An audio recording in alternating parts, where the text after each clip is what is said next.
好的，各位欢迎回来，这里是女。Silent of ball! Lakewood are doing it! They're gonna take! He's gonna bring down Birdie! Alone with a double kill! Dropping fast! Monopoint's there! He's still alive! Wait, 2 seconds left! He's got 1 sub! He's got a second! He's taking it back! Oh my god! On 3! They're all dead!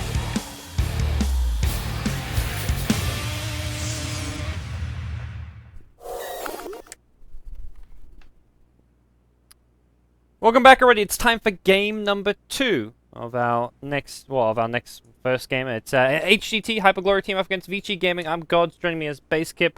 We've got ourselves a pretty decisive game 1 victory for Vici Gaming. I'm mixing up my words all day long. How are you doing, Basekip?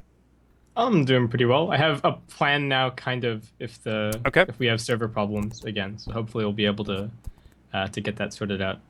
That's good. Yeah, news. good to be back. Looking forward to watching Vici Gaming in action. It feels weird because the Chinese scene at the moment doesn't really seem all that active if you compare it to when we were just getting back from the break or right before we headed into the break. And it feels like at the moment I can choose any Western team and I'm like, oh, I'd like to watch, say, EG versus whoever.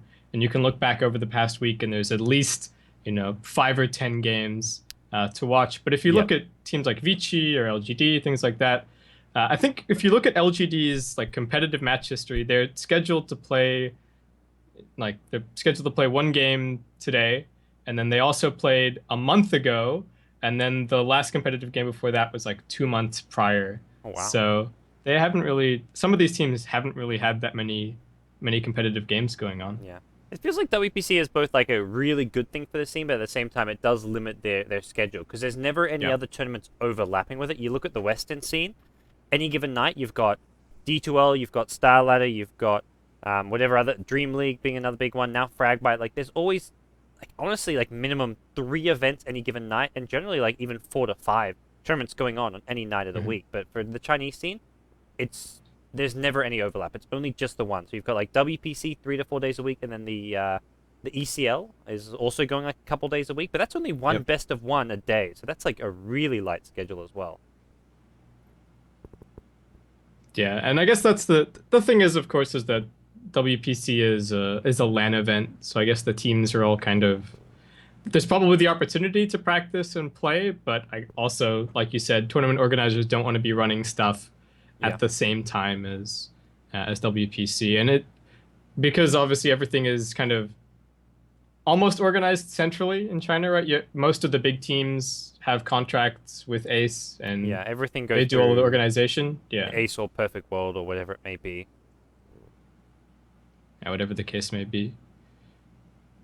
Well, let's get ourselves into this game 2 draft. We've got Vici Gaming up against Hyperglory team. I'm still not getting used to this Hyperglory team nonsense, but yeah, it's strange. Which name do you like more, Hearts Get Together or Hyperglory team? Hearts Get Together for sure. That was a cool name. I liked it. There was so many good spin-offs and puns you could do with that. Hyperglory team is just douchey. It's just a bunch of random words kind of tossed together. Hyperglory, but oh well. It's just a team name. We can't think into it too much. And Vici Gaming with this first pick Batrider. Yeah. So. Well, I mean, this is ROTK's hero. This is what he's famous for, going back to the Dota 1 days, and obviously doing it really well in Dota 2. There's been a few instances, obviously known for lassoing a creep in one competitive game, but I mean, you play enough Batrider, that's bound to happen once or twice. So can't really blame him for that. Yeah, there's always going to be misclicks, little mistakes made. It definitely happens. And, well, HGT with none too surprising in opening. They just go for Centaur plus Invokers. So I think kind of fixing their lanes right from the word go. If they spot an opportunity to go for an aggressive tri-lane and Vici Gaming for some reason end up with a 1v1 matchup that's not too great against the Centaur, maybe HGT could go aggressive. But the other thing is as well, they went for that aggro tri-lane in the previous game, and it just didn't work. Vici Gaming already had a plan in mind to dodge the tri-lane, leave the Weaver, and actually ride out the early game 100% fine. So probably not going to be seeing an aggro tri from HGT here. Just going to see if they can stay on an even footing coming out of the laning stage, and then we'll see if they can fight Vici Gaming in the mid game with that Yeah. slightly more even footing instead of being behind from the word go. We get ourselves a cool, interesting draft, and most of it coming from the Vici Gaming bans, like banning out Yeah. Shadow Shaman as well as even Ruby. Actually, no, sorry, the AA Venomance. I'm looking at this upside down. The AA Venom were the first two bans. Yeah, AA Venom were the first two bans, but they banning out exclusively supports. They didn't take the Invoker first, which is, I guess, like Invoker versus Batrider kind of depends on the team. Most teams I'd say prefer the Invoker, but you look at some teams like I know Cloud9 love the Batrider. Vici Gaming obviously for ROTK, so that's where the Invoker gets given away. But then they ban out even more supports, and HGT have got themselves pretty much all three of their core heroes right off the bat. Not something you see all too often. Yeah, and nothing but support bans pretty much from Vici. So Hearts Get Together are gonna have to get a little bit creative with their supports. But the thing is, with 6.80, so many supports are viable. I think we could potentially see, say, a VS or a Disruptor. Yeah. To deal with the Batrider. And yeah, just good overall. Good against the Sand King as well. You see the Epicenter coming in. You can either glimpse him to cancel it if you've got vision. He jumps in and only gets one pulse off, and you immediately glimpse him. That's fine as well. So I would like to see some Disruptor. I think I agree with you there. And we don't see much CM anymore. I think CM's still a very powerful support in the early game, and Crystal Nova one of those really great AoE nukes as well. So I think I agree with you. I think the supports in 6.8, there's so many good ones. At the same time, I like the metagame where you're first picking your supports just because it doesn't reveal too much about your draft. And supports like Shadow Shaman AA just are that little bit better than a lot of other supports. The other hero is the Dazzle. We haven't got to see much Dazzle on the Chinese team, whereas we see this hero all the time picked up by Empire, VP. I mean, any Western team loves their Dazzle. Yeah, I've seen teams like, I think C9 and EG have both been first picking Dazzle in some situations. Okay. So he's definitely been creeping up there as well for some teams. And I think we've we were talking about this when we were casting some Western games, how the Shadow Shaman isn't really a pick over there at all, and it's huge in the Chinese scene. And I think just recently Empire have started bringing the Rasta into some of their games a little bit. So I think that's something to keep an eye on to see if the two scenes are, well, even more than two scenes, but if the scenes are going to start picking off little bits and pieces here and there from one another. Because, from talking to pro players, they do definitely watch the games from the other scenes and are trying to get a handle on what's going on. Well, that was where the Centaur pick started. Teams like Vici Gaming were doing Centaur picks way back in Signer Cup before a single Western team was playing the hero. And then it was like, well, I mean, like someone like Bulba started playing Centaur a lot because he watches a lot of the Chinese Dota games. You got teams like Alliance, who you often see Bulldog in the chat watching these games. So the Western teams pick up on that, and similarly, it goes both ways. The Chinese teams have been picking up on a lot of these Western picks as well. Heroes like the Dazzle. So maybe we get to see a Dazzle in this game, and there we go. HGT grabbed themselves a Dazzle. It's going to be a 5th pick Dazzle for HGT. Spoilers, Guts. Jeez. Yeah, I know. I as soon as I said that, I'm like, wait, I'm not meant to be spoiling. Let's put up my blank MS Paint document again, and I'm no longer watching. But this is something that Vici Gaming do. Newbie did the other day. I'm not a big fan of it. It's the Sand King Leshrac support duo. Every now and then they go for a Rubik Leshrac. Every time I see this Leshrac support with a Sand King, it's always very underwhelming. Yeah, we'll see. I think it can be a very strong pairing if they get the levels and just the sheer burst damage against a hero like Visage, who's actually quite squishy. Can be fantastic. Also, a lot of teams have become really, really used to being able to get the Rasta in some situations. He's not really first ban. And Rasta as a hero means we have Rasta, we don't need to pick any other pushing heroes because Serpent Wards are just fine for pushing down towers. So the Leshrac kind of brings a little bit of that in as well. If they want to 5-man and push and pick up a mech on the Alchemist and be active and aggressive early with that timing, the Edict can help make up a little bit for the fact that they don't have so much push. So I don't mind it too much here, honestly. All right, well, we'll introduce our two teams in game number 2. On the Radiant side, it's going to be Vici Gaming with FY playing a support Sand King. Boots first on him. He's switched heroes with Fenrir. Fenrir playing the Sand King in game 1. This time around, it'll be Fenrir playing a support Leshrac. Yeah, there we go. Leshrac is heading near the top lane for now. Silo going to be on the carry Gyrocopter. In the mid lane, going to be the Super Alchemist. I love watching this guy play Alchemist. He is, in my opinion, the best Alchemist at the moment. Then ROTK playing Batrider in the off lane. Yeah, Super is just fantastic on, I would say, Alchemist, and he's recently been playing a little bit of Beastmaster as well. So Okay. your real mid-game tempo control-y, can buy a mech, setting things up kind of mids. Just And watching him I'm farm really a big fan. Ancient, like, he stacks the Ancient so well using the Acid, and he'll have like a 7-8 minute mech, and just he'll get so filthy rich so fast. It's ridiculous to see. Yeah, and it's very similar, I guess, in some ways to say something like almost a Mushi Batrider. It's not really so much about beating your opponent in lane, but just taking advantage of your hero to secure a ton of early farm, and then just leveraging that farm to go from there. Mushi never really dominates lane 1v1 as Bat. He always just goes, stacks the jungle, farms it up, gets his blink as fast as he can. We'll introduce our Dire team now. It is going to be Team Hyper Glory. We've got 1-2-1 playing the Solomid Invoker. We've got Center in the hands of Kaka. And the tri-lane possibly looking for a fast kill here. ROTK in some trouble. XTT leading the way. He's on the Slark, and he's going to get himself a first blood, it looks like. Actually, the support. Dazzle gets it. ZSMJ with a good start here. He's playing your Dazzle. Then finally, it's Pretty Whore on the Visage. And the tri-lane, this time around, HGT actually getting kills with their tri-lane. That's how it's done. Not enough respect from ROTK. Even picks up Sticky Napalm at level 1 instead of Firefly. That's interesting. Yeah. Bulba was doing that the other day as well. I remember because I had Zairi here in the studio, and he's like, why does Bulba do this? And I'm just like, I don't know. I think Firefly is better in almost all situations. Unless it's a 1v1 matchup, then it's more debatable, but you're not getting a 1v1 matchup. Yeah, it makes life more difficult for the farmer and the support to try and harass you, but I don't know if that's worth sacrificing a really reliable escape mechanism. Maybe the thought is against Slark. You know, if they get the lockdown, then he's probably dead regardless. But yeah, interesting choice from RTK. He does have level 2 now, so not the biggest deal. Gonna come in here, just look to steal some of this experience here. Try almost get a last hit. I think he got that one. No, he didn't. He's got no last hit, so missed the last hit on the big dark troll. We have HGT and HGT, they're level 2.5 on both their supports here. So ROTK not going to have too much fun here. He's trading hits with ZSMJ. ZSMJ has a point in the grave now.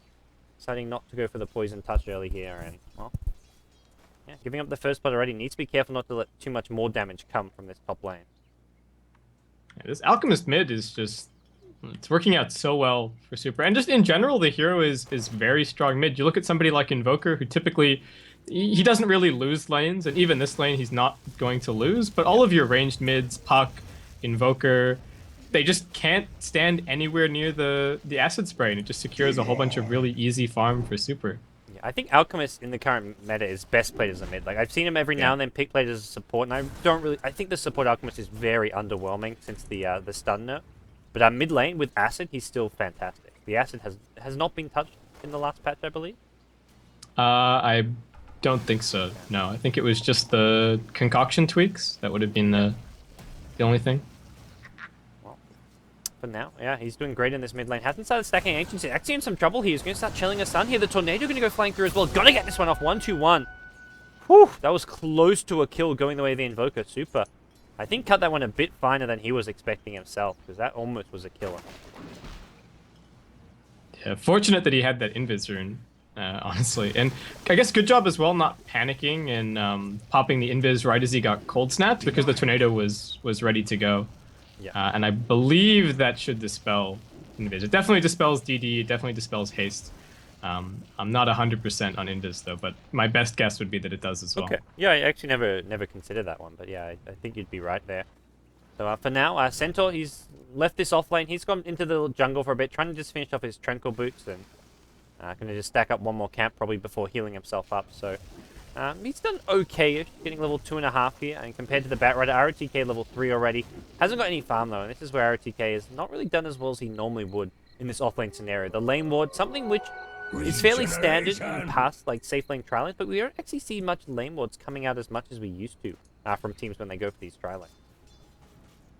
Yeah, I think a little part of it is that HGT, they know that it's Sand King and Leshrac over on the opposite side, and there's a slim chance, but there is a chance that they could look for a TP up towards top lane, or try and find a kill here. So I think the ward helps out a little bit with that, and also just knowing when the Batrider has left to go to the jungle, you know that once that's happened, once he's ditched the lane, he's probably not going to be coming back for a little while, and that's when you have an opportunity to push a tower. But Well, HGT come in, but RTK this time, he's just going to be coming back to top lane, and nice little bit of experience making its way in for him. Yeah, with the big creep wave there, he decides he should go there. Pops the Firefly just to be safe. Tornado mid, super, stunned up, cold snaps, down he'll go. Nice rotation from the Centaur.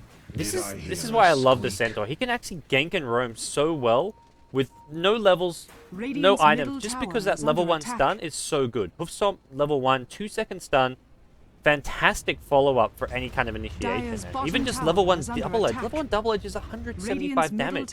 This hero's damage output at level 2, level 3 is insane. Structures are fortified. Yeah, and right now just throwing down some damage on the Sand King is actually just going to keep on wandering through. HGT bringing a bunch of heroes to bear to defend this bottom lane, and Vici Gaming not really in the best position here. FY's in trouble. He's going to get burst down to start this fight here. The Invoker roaming in to help this one out here. And Fenrir now, he's on the run. The Tranquil Boots from the Centaur give him a bit of a movement speed boost, but not going to be enough to catch up, especially with them disabled. So no follow-up kills here, but Centaur, he gets himself some more gold, gets himself some hard-earned experience as well at this bottom lane, and well, it's a good start for HGT in this game too. They're up 3 kills to nothing, unanswered. Bit of an odd decision from XDT there. He went to TP in, but he TP'd in towards the tier 2, realized that he wasn't going to be able to catch anybody, and then just called it a day on haste on 1-2-1. Oh, he does Bye-bye, Fenrir. He had chewed his way through the trees here, but the double edger helped set this one up. The stun coming out from left rack, but Dazzle, ZSMJ gets himself his second kill of the game. So this manly Centaur play, I gotta say. He's doing some work here, and I like the Centaur with Dazzle. There's some good synergy there as well, just helping keep the Centaur alive when he goes in for those big plays. Meanwhile, top lane, it looks like a kill going the way of HGT. Again, RTK getting caught out. Slark helping kill him way off in the trees there. That's just the 2 of them as well, so nicely done by HGT. The XTT now, he's got his treads as well as a decent chunk of gold here, about to hit his level 7. Super going to start stacking Ancient, so I mean, I've seen him in the past. Normally he stacks these a lot earlier on. I guess he's been prioritizing just staying in the mid lane, trying to contest as much farm as possible from the Invoker, but he's now going to look to swing towards this mid lane, but he's spotted. This Observer Ward sees this rotation in, and he's going to just stun himself up here. The stun itself doesn't really matter that he stuns himself, but the big worry is just they're not finding any kills here. Yeah, Vici Gaming not really getting that much done with the supports. They didn't even manage to get the tower bot. That actually got denied by That was a MJ. sick kill at top lane. Yeah? Oh my god, I'm watching on the Chinese stream now. That was insane. I can't believe they got that. The Observer Ward helps out. It was like giving vision into the top lane, and it was he pounced to where that waterfall is. He pounced from the lane towards the waterfall and caught ROTK with the pounce. Oh wow. And then really the nice. Visage is like throwing nukes from afar, and then finally finishes him off with a Soul Assumption, like near his T1 tower. That was sick. And I'm gonna make sure I have the Chinese stream open. Yeah. Now, actually, yeah. For all the stuff I miss. Yeah. Well, I closed it before. I was like, the game's working normally, so I can just cast off the game instead of casting off the stream. Chewing up all your bandwidth. It is. Oh, I've got plenty of quota. It's fine. Well, looks like Batrider gonna sees Pretty Hawk coming his way, but this Alchemist stun may be enough to get Batrider to catch up here. Pretty Hawk takes a lot of damage from it, but the follow-up just isn't really there, and it's going to be Alchemist in some trouble here. Luckily he has an invis room, but it's the Batrider ROTK. Dies for the 3rd time this game. He is just being shut down. Top tower is Vici under Gaming, attack. they're actually in some trouble here in game 2. They're Dire's down middle 0-6. tower is Alchemist under can't attack. actually stack his Ancient. It's being blocked by a Sentry Ward. Smart play from HGT, and well, times are not going so well for him right now. Radiant's top tower is under No, and I attack. think RTK, this definitely needs to be the point where he says, okay, screw it, I'm done with top lane, they can have my tier 1, they can have my tier 2, I'm done caring, I'm just gonna go jungle, I'm just gonna get my Blink Dagger, because I need to have an impact in this game. Vici Gaming's really big timing was probably gonna be Mech Alchemist, maybe BKB Gyro, and then Blink Dagger on the bat, but if any of those elements get slowed down substantially, then things are going to be looking pretty good for HGT. And the longer that Vici Gaming spend farming and not 5-manning, the more at risk they are of the Centaur pickoffs with the Blink Dagger, Radiant's top of the tower Slark is under pickoffs attack. as well. As much as RTK was kind of feeding at top lane, he actually had 1,200 gold, and now he gets himself up to 1,500 gold with this stack. This is still going to be like a 12-13 minute Blink Dagger, which for off-lane bat is still a Not reasonable unreasonable. time. Yeah. Yeah. So the death, he's dying, but he's getting farm in the lane. That's where the big thing is coming. He's contesting the lane as hard as possible, FY. getting himself out of Bye-bye. position. Yeah, bye-bye in the mid lane is. The Radiant's Quasworks middle Invoker tower coming into is play. I under know you're a attack. big fan of the Quasworks Invoker.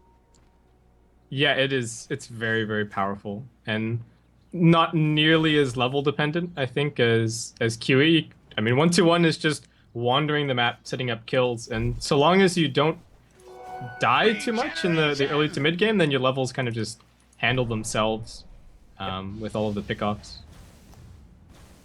Well, we'll see Fenrir take over the mid lane for just a couple of seconds here. Try to get himself that. RTK, he's gone back top, and once again, he's kind of contesting the farm here, trying to steal these neutrals. He's used the Firefly, so he has to get out of here soon, because once his Firefly wears off, could be in some trouble. And it looks like ZSMJ not going to get this deal. So both those creeps going the way of the Bat Rider. So RTK now 1750, farming a lot better.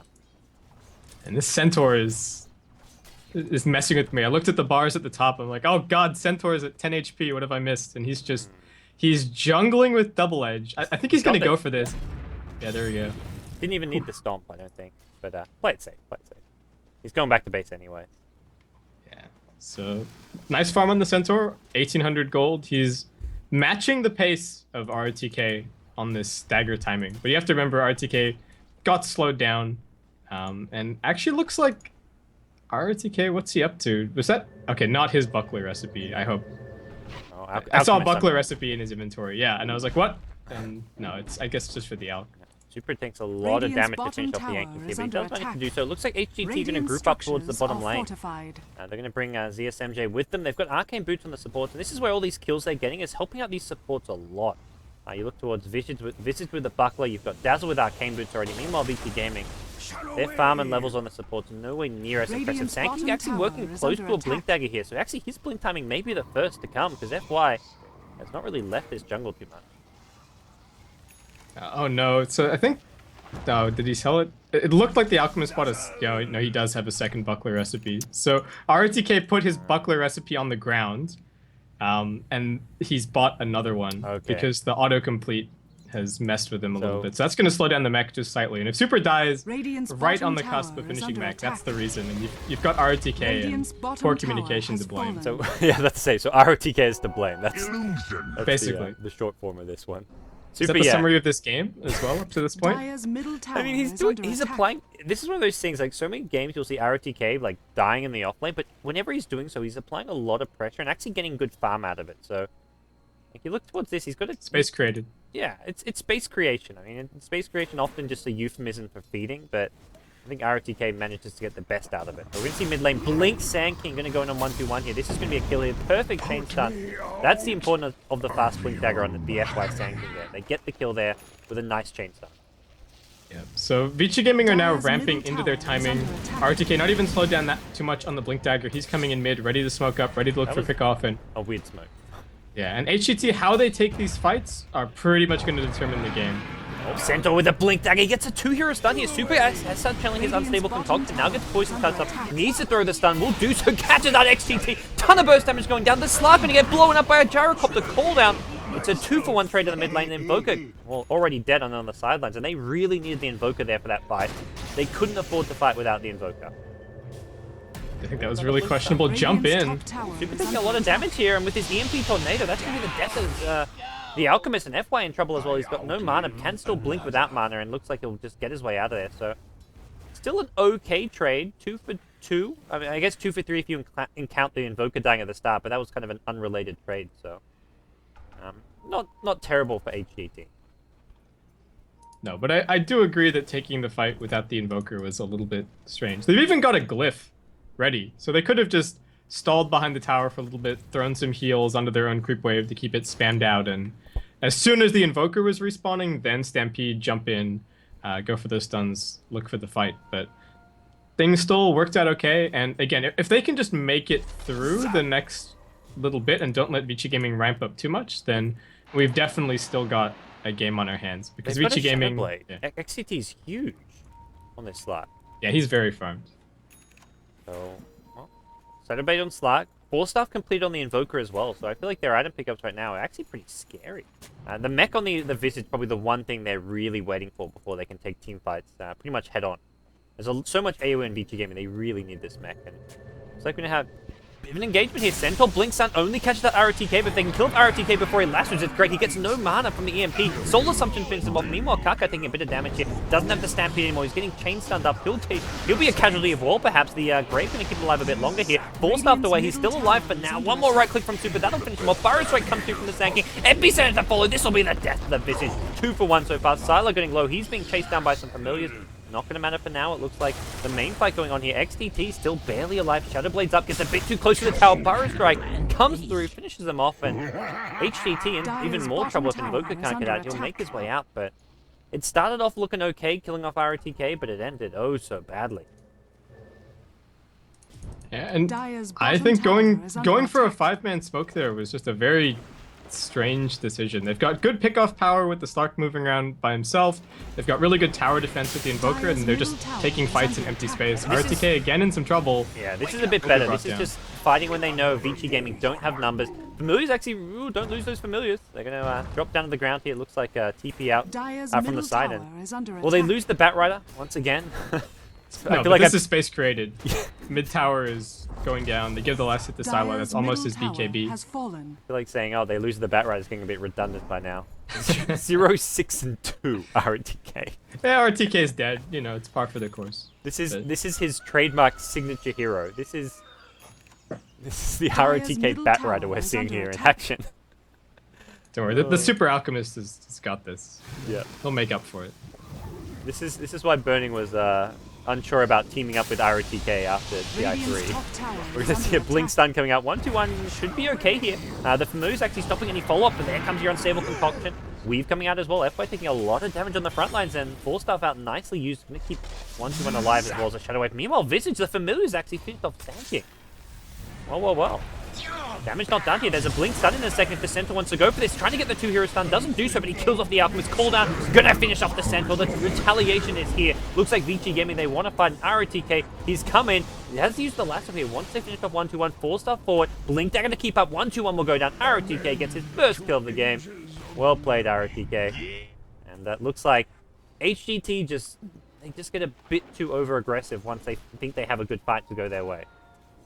Yeah, these fights are just not really considered at all. I think they're just getting caught in the fact, okay, we're fighting, just keep on fighting and we'll eventually come out on top, but not the case. Vici Gaming always seem to have that one hero that pops in at the last second. It's like, oh, I'm at full HP, I've got all my cooldowns. Yeah. What do you guys have left? And for HGT, the response is normally, well, not a hell of a lot. They've normally been investing everything sort of 4v5, and Sylar came in at the end of that fight. He was the cleanup crew that time. The Slark is just like proven to be too squishy in these fights. There's so much good AoE that can hit him, even in the Invis, even in Shadow Dancer. You've got your Bat Rider Firefly, you've got Leshrac stun, you've got Sanking stun, and Gyrocopter cooldown. Everything just destroying him during these Invises. They will find a kill here. It looks like Fenrir going to go down to a pounce, but XCT needs a BKB ASAP, it feels like. And HGT, well, they again all turn up top lane. Sight set on this tier 1 tower, but Vici Gaming, they've got something to say about it.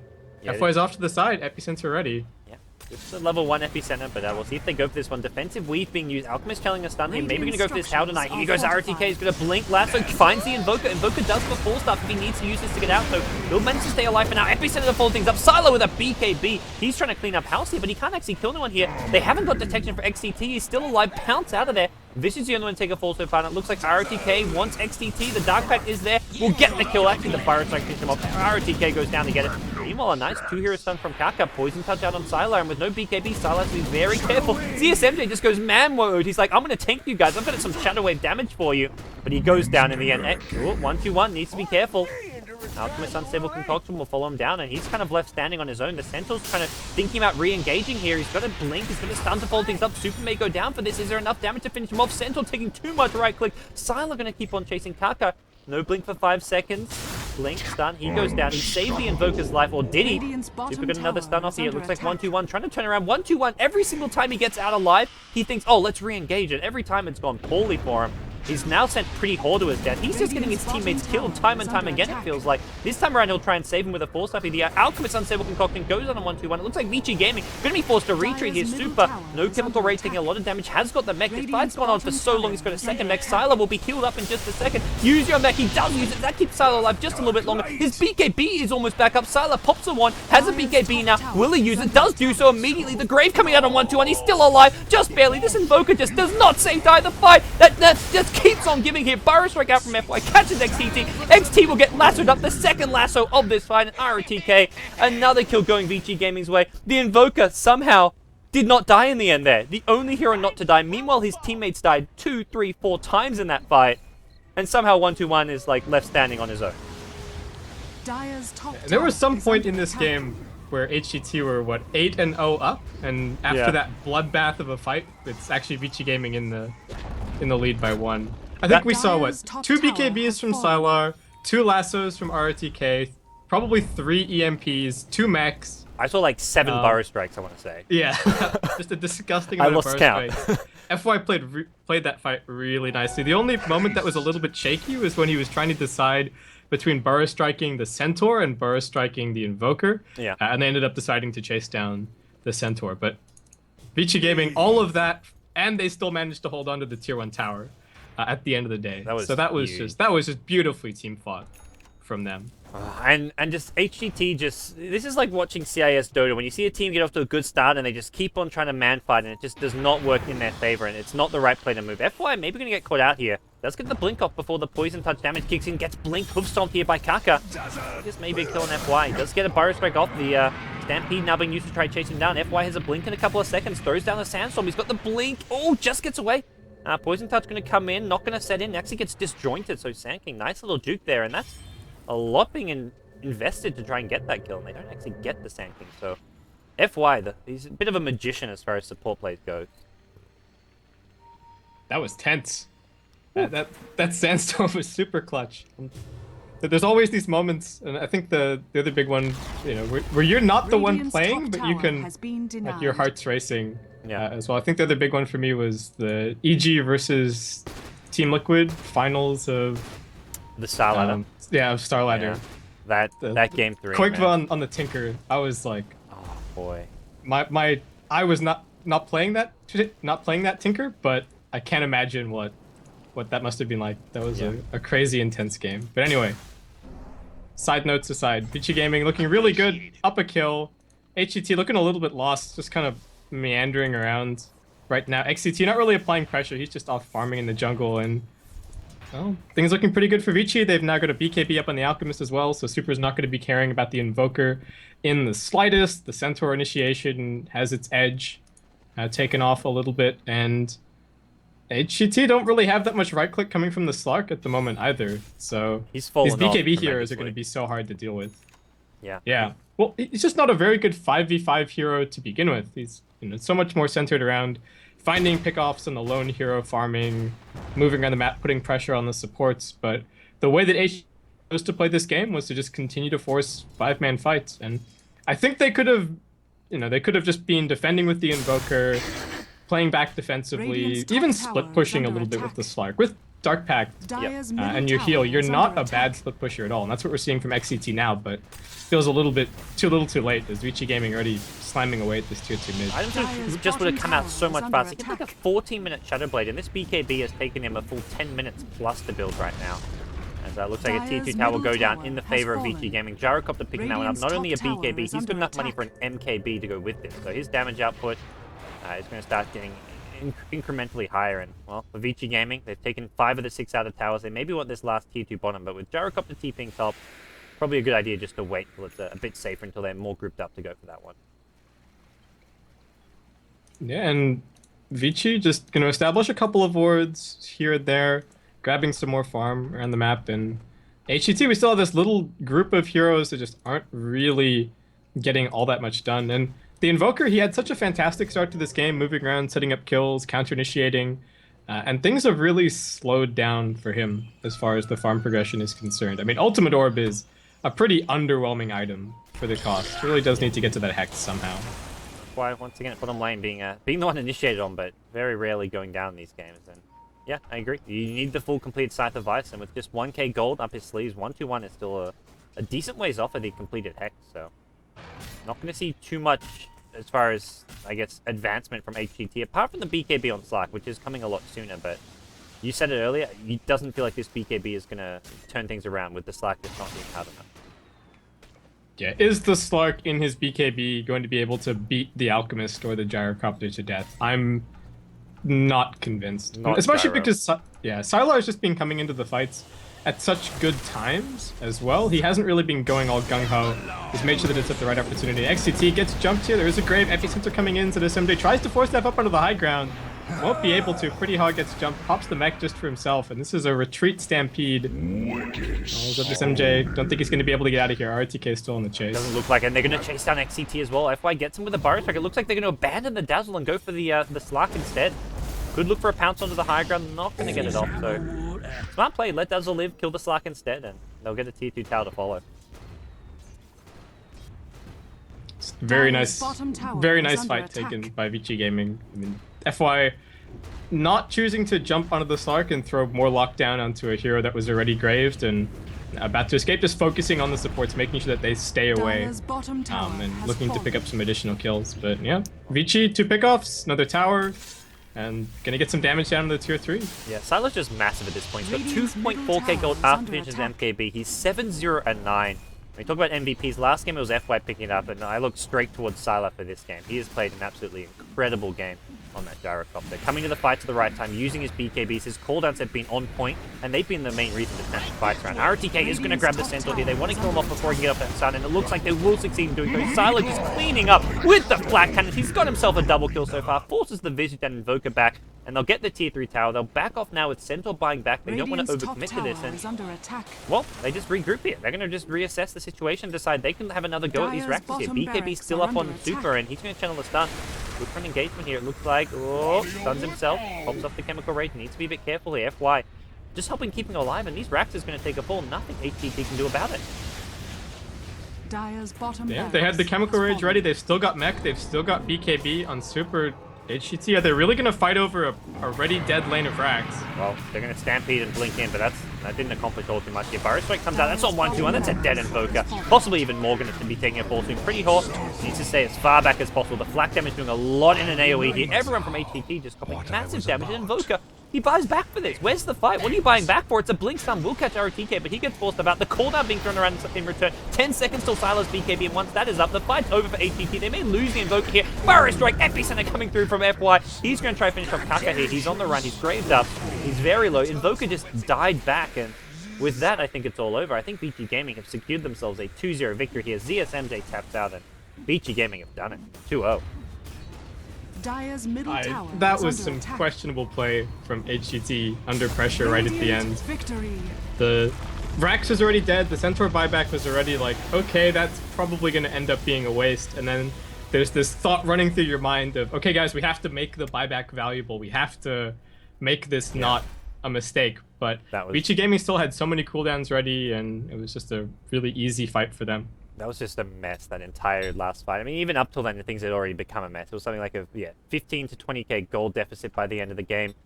Vici Gaming just playing an all-around solid game, and it's still an opponent they should beat. You look at HGT, a very new team. They have a few players with some good experience. You look at ZSMJ, XTT, even 1-2-1, an old Dota 1 veteran, but definitely not a team you'd expect to be taking games off Vici Gaming. But Vici Gaming, some early game struggles on a la RTK, but they turn things around and turn things around pretty convincingly.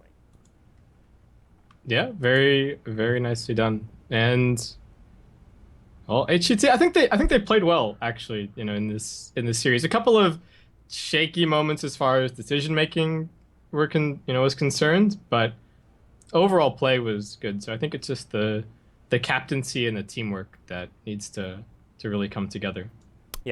Yeah, and that's where I feel ZSMJ's just got a lot of, like, I think he just feels overwhelmed with having to be the captain and try to lead this team, but we'll see more of HGT in the future.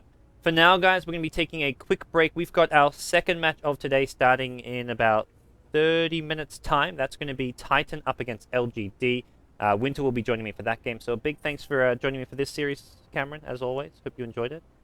Yeah, it was absolutely fantastic. Thanks for having me on. Cool. Well, if you guys want to support Baseskip, he streams sometimes on twitch.tv/Baseskip, or you can follow him on Twitter at Baseskip. So big thanks for Cameron for joining me, guys. We'll take a quick break. When we come back, more WPC Dota 2 action coming your way with Titan. They've got a doubleheader. They'll take on LGD, then they'll take on Vici Gaming as well.